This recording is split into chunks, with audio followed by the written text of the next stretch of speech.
الرجيم. بسم الله الرحمن الرحيم. الحمد لله رب العالمين، والصلاة والسلام على أشرف الأنبياء والمرسلين سيدنا محمد وعلى آله وصحبه أجمعين. سبحانك لا علم لنا إلا ما علمتنا إنك أنت العليم الحكيم. ولا حول ولا وجه الله مرضاته وقربه وثوابه سبحانه وتعالى آمين يا رب العالمين. Kitab penawar bagi hati, muka surat 66 baris 8 daripada bawah. Wa qala Syekhul Muallif rahimahullahu taala wa nafa'ana Allah, maka serta taksirnya pada mengerjakan taat. Ambil belakang sikit. Dan mencita-cita ia atas Allah Ta'ala akan segala angan-angan, maka serta taksirnya pada mengerjakan taat dan serta mengikutnya akan keinginan, tiada ia bersedia dan tiada ia taubat. Sambung perbahasan berkaitan dengan masih lagi bab yang sama, bab taubat. Bab taubat ni ialah aqabah yang pertama, rintangan yang pertama yang disebutkan oleh Imam Al-Ghazali rahimahullah dalam kitab Minhajul Abidin. Rintangan yang pertama dengan mana halangan atau rintangan untuk sampai pada Allah Ta'ala. Hak pertamanya ialah aqabatul ilmi, iaitu rintangan dari sudut ilmu, dengan makna perlu belajar dulu. Yang kedua baru aqabatut taubah, iaitu rintangan halangan untuk bertaubat dari sudut banyak dosa. Dia perlu belajar dulu, sebab kalau dia tak belajar, dia tak tahu nak taubat lagu mana cara dia, dosa dia tu. Sebab tu kena rintangan yang pertama perlu ditempuhi ialah aqabatul ilmi, iaitu ilmu. Dengan cara belajar. Lepas dia belajar, dia reti, baru dia tahu cara untuk bertaubat yang sebenar lagu mana. Bukan main astaghfirullah gitu ya. Maka sambung dalam kata hadis dia tu. Dulu hadis tu menyebutkan berkaitan dengan orang yang nak berkeinginan balasan yang baik daripada Allah Ta'ala, ataupun mengharapkan sesuatu yang baik daripada Allah Ta'ala, dalam keadaan dia sendiri tidak berbuat sedemikian, tidak berbuat perkara, tidak berbuat dan usaha benda yang terbaik untuk mendapatkan apa yang diinginkan. Maka dia sambung kata dia, dan mencita-cita ia seorang atas Allah Ta'ala akan segala angan-angan. Dia mengharapkan Allah Ta'ala memberikan angan-angan yang dia sedang harapkan, iaitu seperti masuk syurga. Masuk syurga tanpa hisab ke, masuk syurga yang tinggi darjatnya ke, bebas daripada neraka ke. Tu angan-angan dia. Tapi dia kata, maka serta taksirnya, cuainya seorang pada mengerjakan taat. Cuai dalam mengerjakan taat mana tak buat. Nak pahala, nak syurga tapi tak semayang. Nak syurga tapi tak puasa Ramadan. Nak syurga tapi tak haji umrah kalau dah mampu. Nak syurga tapi tak bayar zakat. Ni tak jadilah. Dia panggil taksir, cuai dalam mengerjakan taat. Allah suruh belajar, dia tak belajar. Tu dia panggil taksir itu. Dalam bab, contohnya dalam semayang, bab Fatihah contohnya, ada kategori orang yang ummi, dia panggil orang yang tak reti baca Fatihah. Tak sama ada tak reti langsung ataupun reti tapi salah yang boleh membatalkan semayang. Maka orang ni dia akan tilik pada dua sudut. Dari sudut ada kemampuan belajar ataupun tidak. Kalau ada kemampuan belajar tapi tak pergi belajar, tapi tetap dia ummi, tidak boleh baca Fatihah langsung ataupun baca Fatihah dalam keadaan salah sehingga menyebabkan berubah makna, maka hak ni tidak sah sembahyang dia.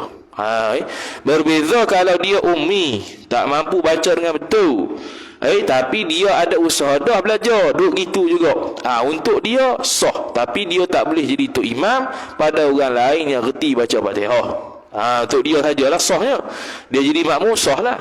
Dia sebenarnya sendiri sah, tapi nak jadi tok imam tak boleh. Sebab dia ada lagi perkataan-perkataan yang tak boleh sebut dengan betul sehingga boleh merubah makna. Tapi dia dah belajar dah usaha dah, tak boleh juga. Jenis benak juga. Tu dia panggil orang yang ummi. Jadi orang ummi yang tak reti baca Fatihah, yang dimaksudkan untuk pekoh ni, dia ada pembahagian yang tersendiri. Yang nak katanya di sini ialah ada padanya taksir pada belajar. Taksir mana cuai. Dia boleh belajar tapi tak belajar. Hak ni pula taksir dalam ibadat.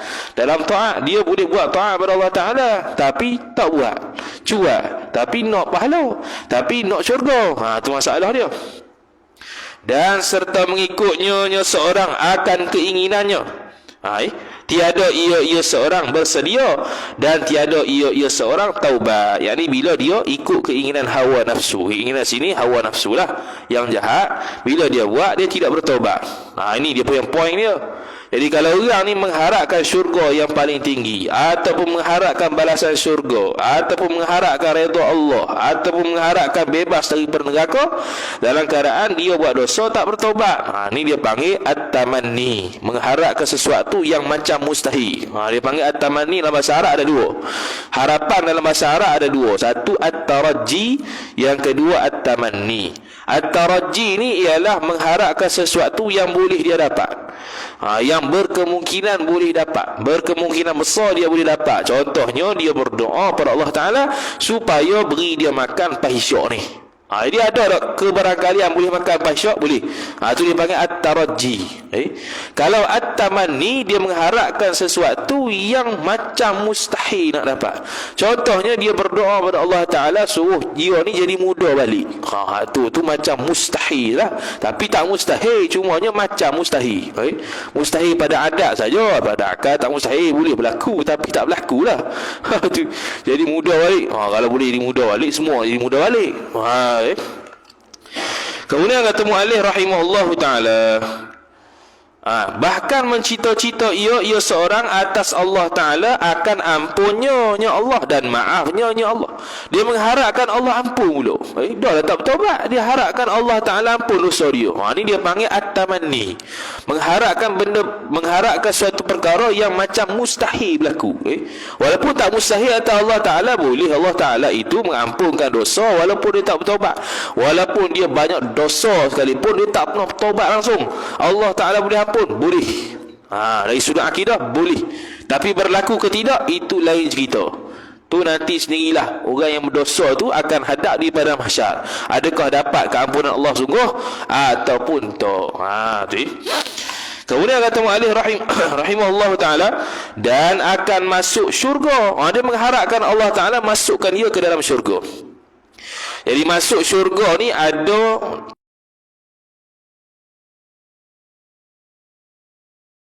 paling VVIP lah. Bangun-bangun kubur tu on the way dah pergi syurga. Tak ada tunggu hisap dah. Orang lain tunggu hisap, tunggu giliran. Macam kita pergi contohnya airport contohnya, nak naik kapal terbang, kita ni beratur. Hak yang set-set bawa pilot tu, dia masuk terus ya. Dia tak payah nak beratur-beratur cerita ya. Terus masuk ya. Masuk kapal terbang tu. Sebab dia nak bawa kapal terbang, dia kena buat persediaan. Kita kena tunggu lama berjam-jam, masuk tiket lah apa semua. Kita ni lambat sikit. Di pada mahsyar nanti sama juga, ada orang yang tak payah hisap terus masuk syurga. Dan ada juga yang terus tak payah hisap terus masuk neraka. Ada juga. Tu masuk neraka tanpa hisap. Golongan kedua ialah masuk syurga dalam keadaan selepas hisap. Dia timbang dulu amalan sekian-sekian. Ada orang buat dosa dengan orang, dia bagi pahala ke orang, masih lagi banyak dosa, masih lagi banyak pahala, masih lagi banyak pahala. Sehingga semua selesai, masih banyak pahala, syurgalah. Golongan yang ketiga ialah dah masuk neraka dah, kemudian ditarik masuk syurga. Masuk neraka dah, ataupun dia on the way nak pergi neraka, tiba-tiba tak jadi disebabkan dapat syafaat contohnya, masuklah syurga, tak jadi masuk neraka. Ataupun masuk neraka sekejap, masuk pula syurga. Ataupun masuk neraka lama dah, beribu-ribu tahun baru masuk syurga. Itu kategori orang-orang yang masuk syurga. Masuk syurga tanpa hisap. Masuk syurga tanpa hisap. Yang kedua masuk syurga dengan selepas hisap. Yang ketiga masuk syurga selepas dia masuk neraka, ataupun sebelum dia masuk neraka, on the way nak neraka, tiba-tiba kena masuk syurga. Jadi orang ni mengharapkan sedemikian dalam keadaan dia tidak buat taat dan mengekalkan maksiat, serta mengekalkan ia seorang atas maksiat. Dia panggil israr hak dulu tu. Sebab apa? Kenapa dipanggil orang tersebut mengekalkan diri dalam maksiat? Kerana tamanya ialah yang paling zahirnya dia bertangguh-tangguh dalam bertaubat. Itu yang sebab menjadi dia tu kekal dalam buat maksiat, berasa sedap buat maksiat. Kita ni kena elok diri daripada berasa sedap buat maksiat. Bila berasa sedap buat taat apa, paling-paling tidak mayang, aku rasa sedap mayang. Tak kisahlah sedap tu lah ke mana. Sedap ni dia maknawi, dia bukannya boleh tunjuk, dia sendiri rasa, sendiri tahu. Dia panggil ulama tasawuf man lam yadhuq lam yadri. Siapa yang tak rasa dia tak tahu. Ulama tasawuf dia mengenal Allah Ta'ala lebih daripada orang-orang ahli akidah yang belajar dalil ni kenal Allah Ta'ala. Lagu mana nak ungkapkan? Tak boleh. Man lam yadhuq lam yadri. Siapa tak rasa tak tahu. Sedapnya nasi ayam, kalau orang tak pernah makan nasi ayam dia tak tahu, dan kita pun tak reti nak cerita. Kena pergi rasa semua baru tahu sedap dia lagu mana. Kemudian kata musannif rahimahullah, dan meninggalkan ia seorang akan taubat, harap syurga, kekalkan maksiat, tak taubat pula. Ni dia panggil at-tamanni, mengharapkan suatu perkara yang macam mustahil nak dapat. Tapi tak mustahil, macam-macam mustahil, iras-iras mustahil. Dari sudut usaha. Contohnya, kita ni kena siap kerja esok, tapi kita tak buat langsung, mengharapkan naik pangkat pula. Jadi tak? Tak jadi. Nak naik pangkat mesti ada target dia. Dia punya contohnya artikel kena terbit berapa, dia kena siap sekian-sekian kerja, baru dah sempurna, baru tahu dapat ke tak, ada harapan nak dapat. Ni tak buat langsung, tiba-tiba nak naik pangkat, tak jadi. Nak masuk syurga tapi kekal maksiat, tak bertaubat, tak jadi. Zahirnya tidak jadi. Tu. Kemudian kata musannif rahimahullahu taala, dan berkata Sa'id bin Jubair rahimahullahu taala, bermula kelalaian dengan Allah Subhanahu wa taala. Kelalaian, lalai, taksir itulah lalai. Bahasa Arab bagi taksir, qassara yuqassiru taksiran. Terjemah Melayu lalai. Alpa. Kelalaian dengan Allah bahawa, maksud dia apa? Bahawa berpanjangan oleh seorang laki-laki. Dah perempuan lagu mana? Dia kalau bahasa Arab ni dia ada contoh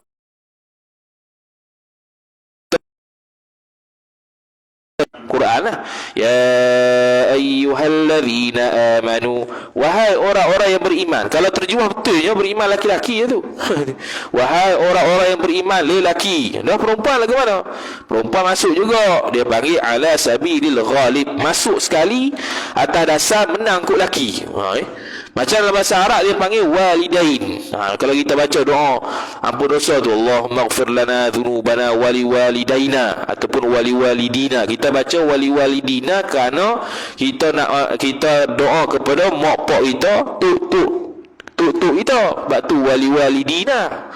Kalau baca wali walidaina boleh juga, tapi dia khusus kepada mak pak sahaja.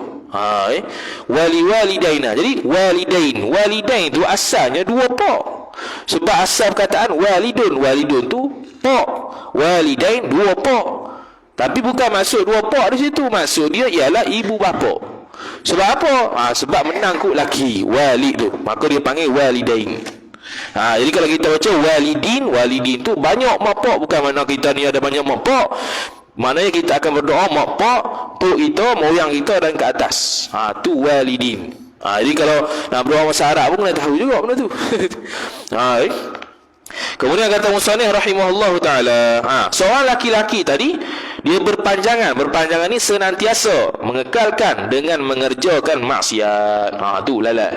Senantiasa. Mana bila kata senantiasa ni dia istiqamah buat maksiat. Dia bukan buat maksiat sekali dua tak, berpanjangan, senantiasa. Istiqamah dalam maksiat. Orang istiqamah dalam taat, dia istiqamah dalam maksiat. Dan mencita-cita ia seorang tadi atas Allah Ta'ala akan ampun.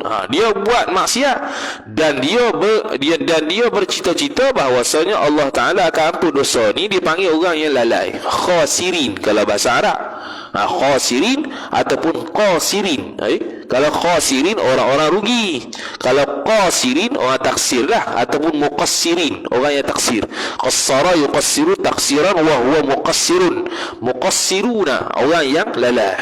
Ni atau orang yang lalai, kata Syekh apa tadi, kata Sa'id bin Jubair rahimahullahu taala, ialah orang yang mengekalkan buat dosa dalam keadaan dia mengharapkan ampun Allah taala. Tak betul lah.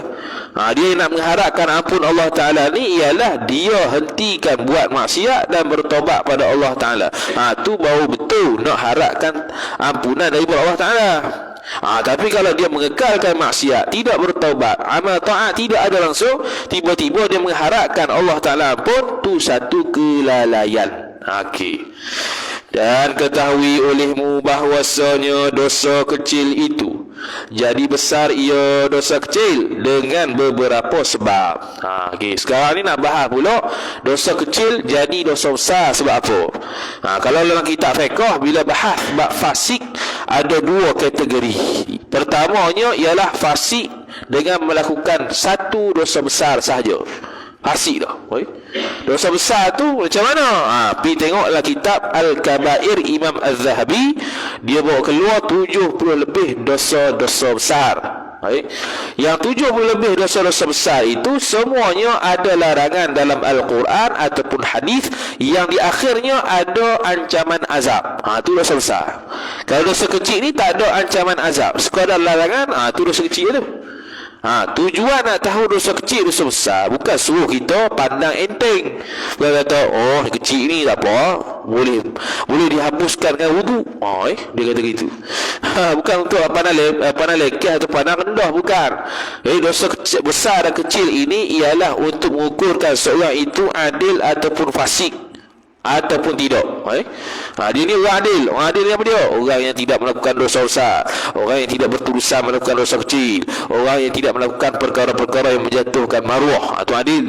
Kalau fasik, kalau tak fasik, maknanya dia tidak melakukan satu dosa besar, dia tidak berturusan melakukan dosa kecil, dan dia tidak pandang lekeh terhadap dosa kecil. Itu kalau orang yang tidak fasik. Sebaliknya kalau orang fasik, dia tiga je lah.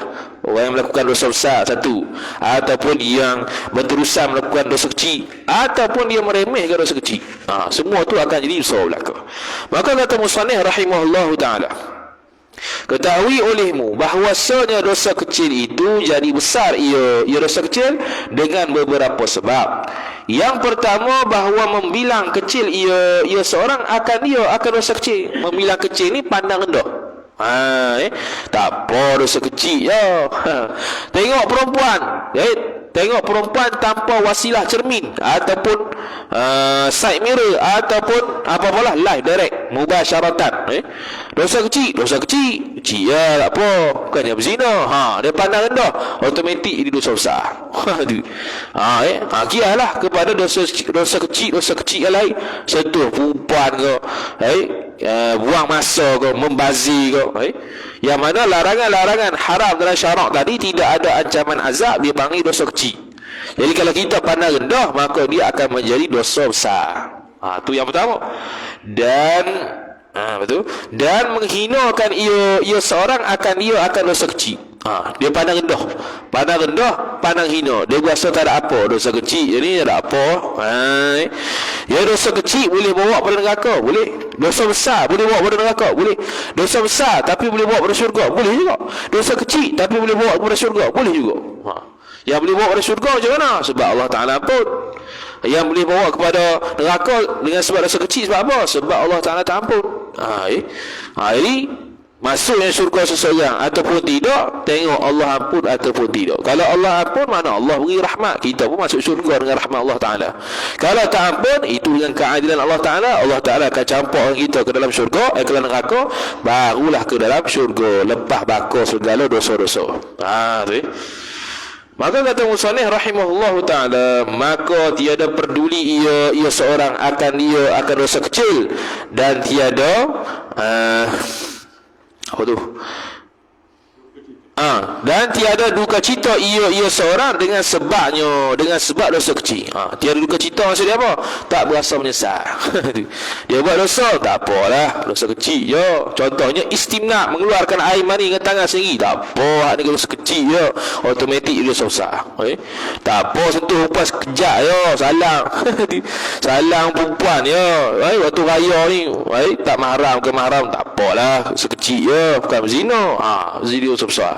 Jadi, bab mahram tak mahram pun bukannya dulu sangat. Banyak orang tak tahu. Tambah kalau orang tak belajar, memang confirm tak tahu tu. Dia tak tahu. Asal family boleh salam. Asal family boleh salam. Asal keluarga boleh salam. Tu kalau raya. Raya hak satu Syawal tu. Kalau tak salam, dia berasa macam awak tak salam. Awak tak salam. Dia rasa macam salam tu, kalau tak salam tu macam fasik tu. Padahal tak salam tu sebab dia bukan mahram, nak salam macam mana? Kalau dia tu mahram, tak apalah salam perempuan tu. Contohnya mak menakan tu, mak saudara, tak apalah. Dia mahram. Mahram dalam keluarga ni sikit saja. Bukan banyak. Boleh kira dengan jari 7 orang je. Kalau nisbah lelaki, yang mahramnya ialah siapa dia? Yang mahramnya ialah mak kita. Mak kita mahram lah, tak mahram jeng kita. Bila kata mak kita ni dan ke atas, nenek moyang yang perempuan tu, mak kita. Kemudian adik-beradik itu lah, yang di bawah bin yang sama. Contohnya kok kita ke adik kita yang perempuan, hak tu boleh salam? Boleh. Sebab dia saudara sekandung itu, sama ada saudara sebapak, seibu sebapak, ataupun sebapak atau seibu. Tu boleh. Yang ketiga, siapa dia? Iaitu anak cucu kita. Anak cucu kita. Kita dah kahwin, kita pun ada anak. Anak dan ke bawah dia panggil. Anak, cucu, cicit, buyut dan sebagainya. Yang ke bawah tu boleh salam, boleh salam. Tak boleh salam jeng Kemudian yang keseterusnya ialah mak saudara. Mak saudara ni maksud dia ialah adik-beradik mak kita. Adik-beradik mak kita tu, ia ada adik-beradik perempuan. Kita boleh salam, boleh salam. Anak kepada adik-beradik mak kita tu tak boleh salam dah sebab dia sepupu. Tu paling dekat tu. Tu dah bukan haram, bukan haram. Begitu juga mak saudara sebelah bapa. Mak saudara sebelah bapa boleh salam, boleh. Maknanya dia bapa kita tu ada adik-beradik perempuan. Ada adik-beradik perempuan. Boleh salam, boleh salam. Dia panggil mak menakan ataupun mak saudara. Kalau anak dia, anak mak menakan kita tak boleh dah. Anak mak menakan kita tu sepupu, tak boleh dah. Sikit sangat yang sabit dengan nasab, sikit sangat.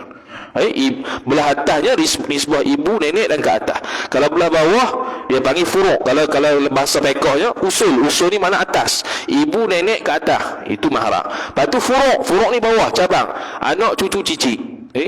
Yang tepi dia panggil hawashi. Hawashi itu adik-beradik itu, mak saudara itu. Hak tu boleh. Lepas tu habis. Hak tu je. Lepas tu yang kedua, sabit mahram sebab susuan. Susuan ni copy paste dengan keturunan tadi tu ya. Kemudian dengan sebab perkahwinan. Dengan sebab perkahwinan 4 je. Pertamanya ialah mertua kita. Mertua lah. Kita akad nikah, sah nikah, sah. Automatik mertua tadi, iaitu ibu kepada isteri kita, boleh jadi mahram. Mana lepas akad nikah tu boleh terus salam tanpa ada syarat bersetubuh. Okey. Yang kedua ialah nisbah kita ni ada anak kita kahwin, kita ni jadi mertua, menantu kita. Menantu kita boleh salam. Mana anak kita yang lelaki berkahwin dengan seorang perempuan, perempuan tu dia panggil menantu kita lah. Jadi menantu boleh. Menantu boleh. Okey, yang menantu, yang mertua tadi tu mertua kandung. Mertua kandung maksud apa dia? Suami isteri kita punya mak yang kandung, bukan mak tiri. Kalau mak tiri jadi lain, tak boleh. Dia mak kandung. Kalau mak tiri dia panggil mertua tiri. Mertua tiri bukan mahram dah.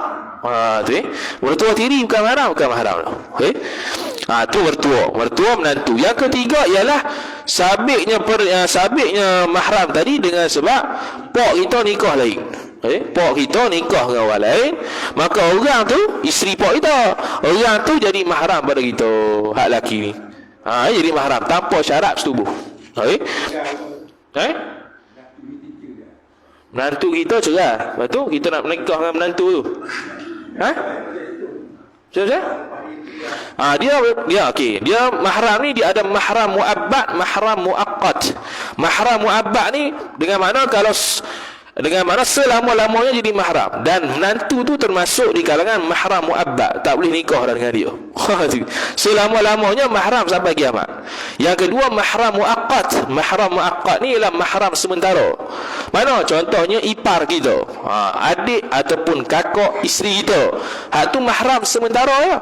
Sebab apa panggil sementara? Sekarang ni haram sentuh, sebab kita menikah dengan adik dia ataupun kakak dia. Selepas isteri kita meninggal, boleh nikah dengan adik dia ataupun kakak dia, kalau ada lagi lah. Begitu juga haram muakkad itu, kita nikah dengan isteri kita, maka haram juga kita menikah dengan mak saudara dia. Mak saudara dia dipanggil tidak boleh berhimpun antara adik-beradik dengan mak saudara dia, tak boleh dalam satu masa. Jadi kalau contoh kita menikah dengan isteri, kemudian isteri itu kita nikah nombor 2 dengan mak saudara dia, tak boleh. Dia panggil mahram muaqqat. Lepas isteri meninggal, nak menikah dengan mak saudara dia baru boleh. Tu mahram sementara. Ini sambung hak tadi, mertua menantu. Yang ketiga ialah pak kita nikah lain, maka dipanggil mak tiri tu, kita ni boleh jadi mahram pada dia tanpa syarat bersetubuh. Dan kalau mak tiri ni kena ingat, ada mak tiri yang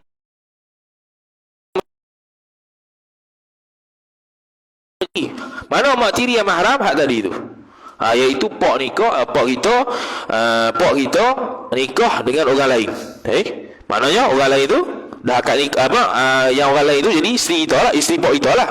Isteri pak kita nombor 2 ke, nombor 3 ke, nombor 4, tak lah tu. Ataupun mak kita meninggal ke, dia nikah lain, tu mak tiri lah tu. Hak tu yang mahram kita. Itu yang mahram kita. Yang bukan mahram ada tak? Yang bukan mahram ada. Yang bukan mahram dia tak mari ya. Yang nombor 4 tu, takut dia mari sekali. Okey, yang nombor 4 yang menjadi mahram dengan sebab menikah ialah kita menikah dengan janda. Kita menikah dengan janda. Janda tu dah ada anak perempuan. Bila kita menikah, anak perempuan dia jadi mahram bila sudah bersetubuh. Kalau tak bersetubuh tak jadi mahram lagi. Jaga-jaga tu. Hak ni ya kategori orang yang boleh menjadi boleh salah boleh panggil. Kalau yang tiga-tiga mahram ni dalam bab batal wudu, dari sudut mahram tak mahram. Mahram ke tak? Kalau bukan mahram, batal wudu. Dan tiga hak ni juga, yang kategori mahram ini juga berlaku pada bab nikah, boleh nikah ataupun tidak. Jadi jangan macam ni. Tak boleh salah ni. Apa? Sebab kita boleh kahwin. Siapa nak kahwin dengan hang? Dia kata gitu pula. Tu orang tak faham tu. Bukanlah kita nak nikah dengan dia. Masalahnya syarak kata kita boleh nikah. Bukannya nak nikah dengan hang. Memang aku tak ada taste nak nikah dengan hang. Tu wadah. Tapi bukan masalah tu. Masalahnya ialah syarak kata kita boleh nikah. Jadi dan zaman sekarang ni tak kisah dah tua muda, ada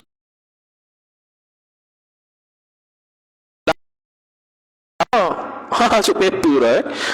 Umur 18 lelaki tu nikah kan perempuan umur 70. Aku tak tahulah. Dia dah berkahwin lagi buat lah kan. Ada hak yang tua perempuan, ada hak tua lelaki nikah kan perempuan muda 20 tahun, hak lelaki 80 ada juga. Maknanya nafsu ni dia bukan kira umur, dia boleh pergi belaka. Cuma kita lah tak lalu itu kita. Syarak jaga awal dah. Allah Ta'ala yang buat kita, Allah Ta'ala dah tahu. Bukan kita sebab bukan nak kahwin dengan hang pun, aku ni makcik lah kan. Habis itu modal itu. Okay. Habis panjang tu buat mahram. Tu kesimpulan tu. Ni nak habis raya ni. Habis. Kemudian kata musannif rahimahullahu taala, yang kedua, sukacita ia seorang dengan dosa kecil, rasa seronok. Buat dosa kecil rasa seronok, tak berasa apa. Dia rasa seronok ni dua ya. Pertama jahil, dia tak tahu yang tu dosa. Yang kedua ialah tahu dah, tapi nak tinggal orang tengok. Habis macam salam tadi lah. Tak salam orang suruh salam. Tambah kalau yang budak-budak baru balik tu Apa tak salah habis gitu ya. Kawan tu habis modal dah nak berlawan sini kan hari raya. Ada berlaku. Tu payah tu. Bak salam pun ramai tak tahu. Apatah lagi fardu ain hak lain. Ini fardu ain tahu mahram tak mahram ni sebab dia berkait dengan halal haram. Yang mana kalau salam haram, tak salam tak apa kalau salam. Jangan jadikan salam tu sampai tahap mesti wajib salam antara keluarga, family.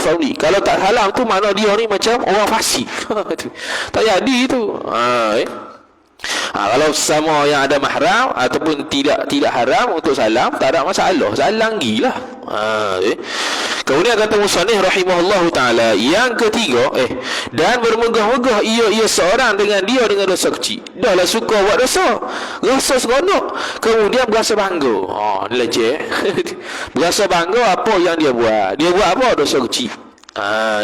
Dosa besar apatah lagi dosa. Kalau kita bangga dengan dosa kita, bangga dengan dosa tak boleh, cerita dosa kita pun tak boleh, hukum dia haram.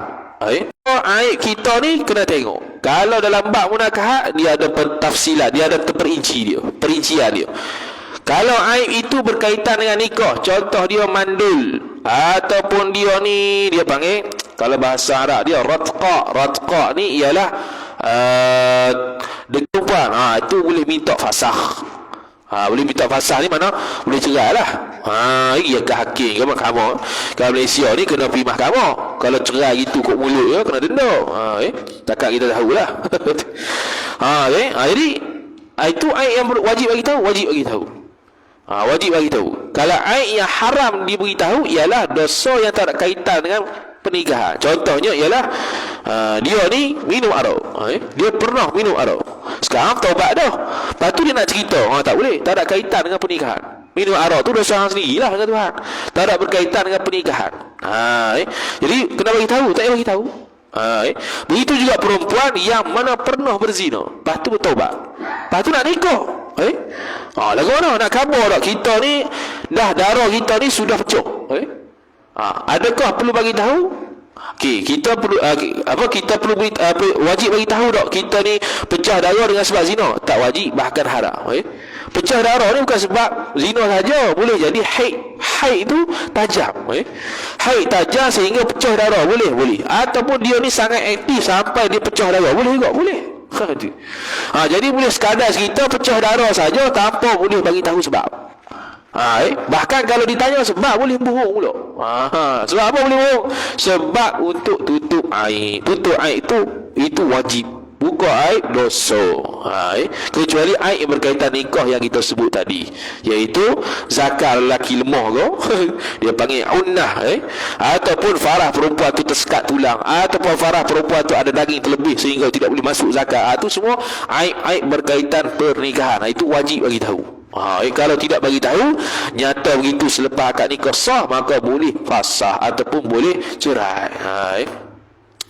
Kemudian kata musannif rahimahullah, yang ketiga, bahawa bermudah-mudah ia seorang dengan menutupi Allah Ta'ala atas dosa kecil. Dia bermudah-mudah, makna pertama pandang enteng lah, pandang rendah. Pandang rendah apa? Pandang rendah kata, Allah Ta'ala boleh ampun dosa ni, Allah Ta'ala boleh padam dosa ni, tak ada masalah. Dia mengharapkan begitu.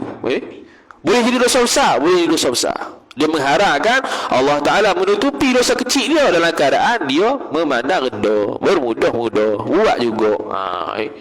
Ni tiga ni sebab yang boleh menyebabkan dosa kecil tadi boleh jadi dosa besar. Dan menyangka ia seorang akan bahawasanya kerana mulia seorang pada sisi Allah Ta'ala, dan tiada mengetahui ia seorang akan bahawasanya ia seorang dimurkai Allah Ta'ala. Dia sangka dia ni orang baik. Contohnya ialah dia ni alim. Aku tak apa buat dosa, sebab aku kan alim. Sudah. Aku kan kaki ibadat dah, tahajud 300 rakaat. Takkanlah aku buat dosa kecil ni kira kot jadi dosa besar. Dia berasa dia mulia ni tak kisahlah dari sudut ilmu ke, dari sudut ibadat ke, apa-apalah, dia berasa dia mulia di sisi Allah Ta'ala, dan dia tu buat dosa dalam keadaan sedemikian, maka dia akan jadi dosa besar. Dan tiada mengetahui, yakni padahal tiada mengetahui ia seorang tadi akan bahawasanya ia seorang dimurkai Allah Ta'ala. Dia tak tahu. Kadang-kadang dia tak tahu bahawasanya perkara tersebut boleh membawa pada murka Allah Ta'ala. Tapi kalau orang mengaji Minhajul Abidin, jangan silap pula. Minhajul Abidin dia ada buat satu kenyataan. Dia kata alim yang fasik lebih disukai Allah Ta'ala daripada abid yang jahil. Dia kata alim yang fasik lebih disukai Allah Ta'ala berbanding orang yang kaki ibadat yang jahil. Maksud di situ ialah dia buat contoh. Orang abid ni mimpi seseorang yang mengatakan, oh kamu ni dilepaskan oleh Allah Ta'ala, tak payah dah buat ibadat. Dan orang abid ni tidak ada ilmu dan dia percaya sekata-kata dia pun esok tak buat ibadat. Ni dia panggil orang yang tertipu dengan setan. Orang alim yang fasik mimpi benda sama, dia pun kata benda sama, kamu ni dilepaskan Allah Ta'ala daripada ibadat. Jadi orang alim yang fasik ni dia jawab balik, hak tu mustahil. Aku ni sudah ditaklihkan Allah Ta'ala, sampailah aku mati tetap terkait dengan hukum Allah Ta'ala, tidak akan pernah terbebas. Yang bebas tu nanti di akhirat tu. Jadi dia fasik ni, tapi dia alim. Dia tahu kata dosa pahala ni tidak akan habis, tidak akan terangkat dosa ibadat yang diwajibkan atas dia dengan sebab dia ni alim, tidak. Jadi dia tidak akan meninggalkan ibadat yang dia sepatutnya buat. Ini alim yang fasik. Ini perbandingan dari sudut alim dengan abid saja. Bukan nak suruh kita jadi fasik. Bukan nak suruh kita ni jadi fasik, bukan. Itu nak menyatakan kelebihan alim atas abid sahaja. Bukan nak suruh kita ni mengaji buat fasik. Sebab apa? Sebab kan orang alim yang fasik tu lebih afdal, lebih disukai Allah Ta'ala daripada abid yang jahil. Sudahlah gitu. Sebab tu baca kitab ni dia kena belajar. Dia bukan baca sendiri habis. Minhajul Abidin tu kalau baca sendiri habis tak faham. Bukan tak faham, silap faham. Oh gitu. Alim yang fasik lebih disukai Allah Ta'ala daripada abid yang jahil. Apa ni aku mengaji lepas tu buat maksiat tak apa. Bukan begitu. Orang alim yang fasik itu dari sudut siksaan dia lebih kena dahsyat daripada orang jahil. Kemudian kata musannif rahimahullahu ta'ala, dan yang keempat bahawa mengerjakan ia seorang akan dosa kecil tadi dengan terang-terangan. Dia buat depan orang. Dia dosa ni jangan buat depan orang. Kalau buat depan orang, kalau dia tu dosa besar, dia panggil bongkar lah. Contoh dosa besar, dia berzina depan orang. Dia berzina depan nampak orang je lah dia berzina. Tu dia panggil mungkar. Tu dosa yang telah ijma' ulama' dan dia zahirkan pula tu mungkar yang terang-terangan. Dosa kecil pun mungkar juga, tapi mungkar dia slow sikit lah sebab dia dosa kecil. Tapi kalau dia buat depan orang, dia jadi mungkar juga. Mungkar besar juga. Lepas tu dia jadi dosa besar. Contohnya ialah apa dosa kecil contoh apa-apalah dosa kecil dia buat depan orang. Dia berasa tak bersalah buat benda tu. Tu automatik benda tu akan jadi dosa besar untuk dia sebab dia telah menzahirkan dosa. Dan menzahirkan ia seorang akan dosa kecil tadi. Sama itulah. Dan menyebut ia seorang akan dosa kecil tadi, kemudian yakni selepas daripada mengerjakan ia seorang akan dosa kecil. Ni seorang lagi. Menceritakan apa yang dia buat. Dia buat apa dia? Dosa kecil. Dosa kecil kalau dia cerita ke orang yang dia buat dosa kecil, jadi dosa besar. Apa tahu lagi dosa besar? Sebab tu kita haram untuk memberitahu dosa yang pernah kita buat pada orang lain walaupun telah bertobat. Haram. Bahkan dalam bab akidah, kita belajar tidak boleh menyandarkan kejahatan kepada Allah. Kita belajar akidah. Yang baik daripada kita, yang baik daripada Allah, yang jahat daripada kita. Tu cakapan adab. Sebaliknya kalau kita cakap semua kita cakap yang jahat tu pun daripada Allah, ni sebuah cakapan hukumnya haram walaupun betul. Walaupun betul yang baik buruk semua hakikat Allah Ta'ala. Tapi kalau kita nisbahkan benda jahat pada Allah, hukum dia haram. Tambahan lagi kalau kita nak lepaskan diri daripada hukuman hudud contohnya. Contoh kita ni mencuri. Sabit syarat-syarat semua cukup, boleh disahkan potong tangan contohnya. Kemudian kita jawab, ni Allah Ta'ala takdir dah sejak azali. Allah Ta'ala buat aku curi, bukan aku nak curi. Tu dosa tak? Dosa kerana dia mensandarkan perbuatan jahat pada Allah Ta'ala. Walaupun Allah Ta'ala hakikat buat memang betul, tapi ucapan sebegitu hukum dia haram. Kecuali kalau lepas taubat. Lepas taubat, contohnya dia berzina, dia bertaubat. Orang pakat kutuk dia, ni bukan berzina. Lepas tu dia pun kata, nak buat macam mana takdir Allah Ta'ala? Boleh tak? Boleh. Untuk orang bertaubat boleh. Sebab apa boleh? Sebab nak elak daripada umpatan orang. Nak elak daripada cakapan dan umpatan orang selepas dia taubat. Tapi kalau sebelum bertaubat ataupun ada motif nak elak daripada ta'zir ataupun denda ataupun hudud tu hukum dia haram. Tu kalau nak nisbah kejahatan kepada Allah Ta'ala, hukum dia haram kecuali hak tadi, iaitu selepas dia bertaubat untuk elak umpatan orang. Tu boleh cakap, hak dosa kecil ni tak boleh. Tak boleh cakap kalau kita ni buat dosa kecil walaupun kita bertaubat, kecuali kalau orang tu hina kita contohnya, ataupun umpat kita tentang dosa kecil yang kita buat, baru kita boleh sandar pada Allah Ta'ala. Dan macam mana ni takdir dah buat kena. Takdir Allah Ta'ala sejak azali aku ni akan berzina, berzina, buat dosa kecil ni, dah buat macam mana? Maka tu tak masalah. Tu disebut dalam kitab Faridatul Faraid. Kata musannif rahimahullahu ta'ala, sabda Nabi sallallahu alaihi wasallam, kullu ummati mu'afan illa al-mujahirin wa inna min al-jihari an ya'mala ar-rajulu bil-layli 'amalan thumma yusbihu wa qad satarahu Allah ta'ala fayaqulu 'amiltu al-barihah kadha wa kadha wa qad bata yasturuhu rabbuhu wa yusbihu yakshifu sitra Allah 'anhu. Nombor satu tu ni riwayat Bukhari Muslim daripada Abu Hurairah. Maknanya hadis sahih muttafaqun alaih. Muttafaqun alaih itu istilah bagi riwayat Imam Bukhari Muslim. Arti sabda Nabi sallallahu alaihi wasallam, tiap-tiap umat aku dimaafkan daripada tiap-tiap umat. Apa dimaafkan tu? Yakni tiada dosa bagi mereka itu umat, melainkan yang berterang-terang dengan maksiat. Yakni tiada dimaafkan daripada mereka itu umat. Jadi Nabi kata, mereka ni umat aku akan dimaafkan kecuali mereka menzahirkan maksiat. Jadi maksiat ni boleh jadi dosa kecil dan dosa besar. Ni yang dalil kepada statement yang sebelumnya, iaitu dia kata dosa kecil itu tidak boleh dibuat terang-terangan. Kalau buat terang-terangan jadi dosa besar. Mana dalil dia? Ni dalil dia, iaitu umat aku akan dimaafkan kecuali kalau dia menzahirkan dan buat terang-terangan maksiat tadi, maka dia jadi dosa, tidak dimaafkan. Tu. Dan setengah daripada menzahirkan dan menerangkan maksiat itu bahawa mengerjakan oleh seorang pada malam akan pekerjaan yang jahat, kemudian masuk ia seorang pada masa pagi-pagi pada ketika menutupi Allah Ta'ala akan seorang tadi, maka berkata ia seorang, aku kerjakan semalam begian-begian. Tak tahu pasal. Contoh dia buat dosa tersembunyi. Apa-apa dosa lah buat kat rumah ke, contoh dia tengok benda haram contohnya, dan dia orang tak tahu pun buat benda haram. Esok tu Allah Ta'ala tak zahirkan pun orang tahu dia buat benda haram.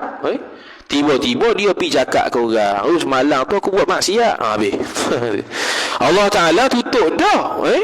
Allah Ta'ala tutup je mana? Dengan Allah Ta'ala dengan orang tidak tahu kita buat dosa semalam. Itu tanda Allah Ta'ala tutup aib kita. Allah Ta'ala tutup dosa kita. Kalau Allah Ta'ala tidak tutup dosa kita, orang tahu belaka dah. Wujud dosa ni tak ada bau. Kalau ada bau, tahu belaka. Bau busuk yang kenapa buat dosa. Habis wujud tak buat itu. Kalau orang buat gitu, kalau Allah Ta'ala buat gitu, buat dosa bau busuk, niscaya kita ni tak buat dosa langsung. Tak teramak buat dosa. Sebab apa? Takut orang bau. Sampai kita bertaubat sungguh baru tak bau. Susah itu. Jadi Allah Ta'ala esok tu pagi-pagi tu, ni tak syarat pagi, ni contoh je. Nabi SAW cakap kalau malam dia buat maksiat, pagi-pagi tu dia tak tahu pun, orang tak tahu pun dia buat maksiat. Allah Ta'ala tutup maksiat yang dia buat, tiba-tiba dia pergi kabur. Tu dia panggil orang yang tak dimaafkan Allah Ta'ala akan dosanya. Itu dah menzahirkan maksiat dengan menyebut-nyebut maksiat tersebut, ataupun dia buat maksiat depan orang. Tu Kemudian kata musannif rahimahullahu taala, dan sungguhnya telah bermalam ia seorang, menutupi akan seorang tadi, yakni dosa tadi, oleh Tuhannya Tuhan seorang, dan berpagi-pagi ia seorang, membuka ia seorang akan penutup Allah Ta'ala tu dia, iaitu Allah Ta'ala menutupi aib dosa dia pergi buka. Daripada seorang dengan memasyhurkan dosa seorang. Dia pergi kabur ke orang, jadi masyhur, terkenal pula. Orang tahu dosa dia. Jadi kesimpulannya, dosa yang kita buat, sama ada kecil ataupun besar, tidak boleh, haram kita bagi tahu orang. Walaupun isteri sendiri sekalipun, walaupun mak pak sendiri sekalipun, walaupun orang terdekat sekalipun, tidak boleh. Kecuali berkait dengan hak orang lah. Kalau hak orang tu kena minta maaf, tu lain cerita lah pula. Ni kalau hak sendiri dengan Allah Ta'ala, tidak boleh cerita dengan orang lain. Wallahu a'lam, wa sallallahu ala sayyidina Muhammad wa ala alihi wa sahbihi wa baraka wa sallam. A'udzu billahi minasyaitonir rajim. Bismillahirrahmanirrahim. Alhamdulillahi rabbil alamin, wassalatu wassalamu ala asyrafil anbiya'i wal mursalin sayyidina Muhammadin wa ala alihi wa sahbihi ajma'in. Allahumma zidna ilma warzuqna fahma. Allahumma zidna ilma warzuqna fahma. Allahumma zidna ilma warzuqna fahma. Wa sallallahu ala sayyidina Muhammad wa ala alihi wa sahbihi wa baraka wa sallam. Walhamdulillahi rabbil alamin. Wassalamu alaikum warahmatullahi wabarakatuh.